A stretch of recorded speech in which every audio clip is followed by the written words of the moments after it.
Hello, I'm Kenny Lowry, and today we're going to take a look at basins. Now, we recommend and use the square basins the most.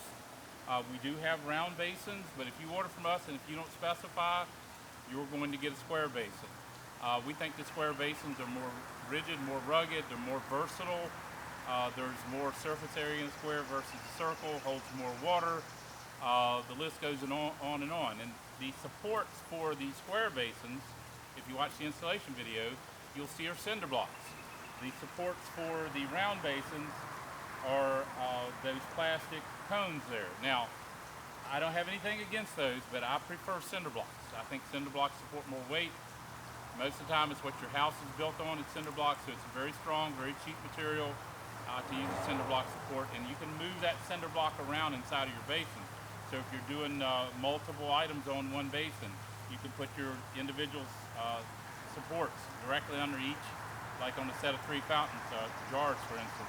You put your 2 cinder blocks directly under each jar. So more versatile. The square ones are made in the USA. The circle ones are made in, I think, probably China. Although they're fine, I'm not knocking the round ones. If that's all you can fit into your area, then you can use those. Those have limitations though, because you can't do multiple things on them.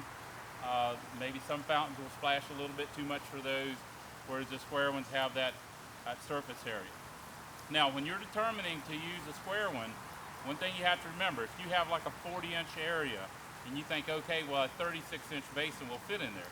But if you measure across corner to corner on that 36-inch basin, you have 55 inches.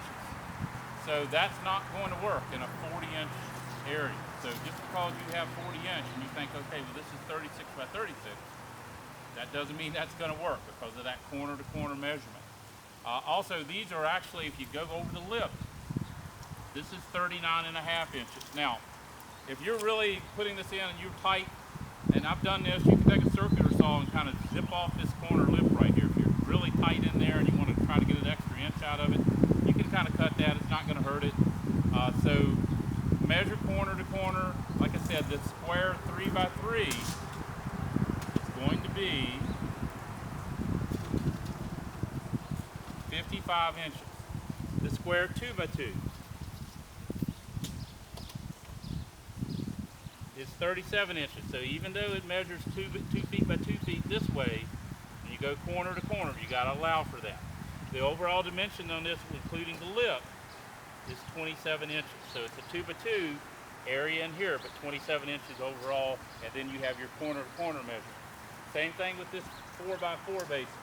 You measure overall, it's 51 inches. The interior is 48 inches.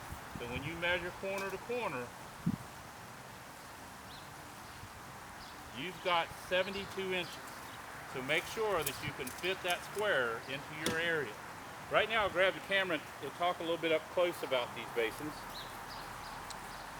We'll look at the square ones first. Now, of course, it comes in a 2 by 2, a 3 by 3, and a 4 by 4. And you do use cinder block support, so that has a grading screen. All of them have a grading screen on these square ones. And then you get to the round ones, and you have those plastic cones, and now the 48-inch round one has 3 cones. The 36-inch one has one cone support and a grate that you put together. That's a one-piece grate on that one. And you'll see the access panels there, cutouts there too. And the 30-inch one has a 1 cone, and it has a pump access as well. So when you measure the square ones, you can go by what it actually states. It's 30, 36, 48, and then on the square basins, you've got the dimensions that we just talked about. So if you can, use the square ones. If you can't, ask us about the round ones. We'll help you out on your project as much as we can. And you can always reach me at 540-948-2239 or email me, Kenny@southerngraceva.com.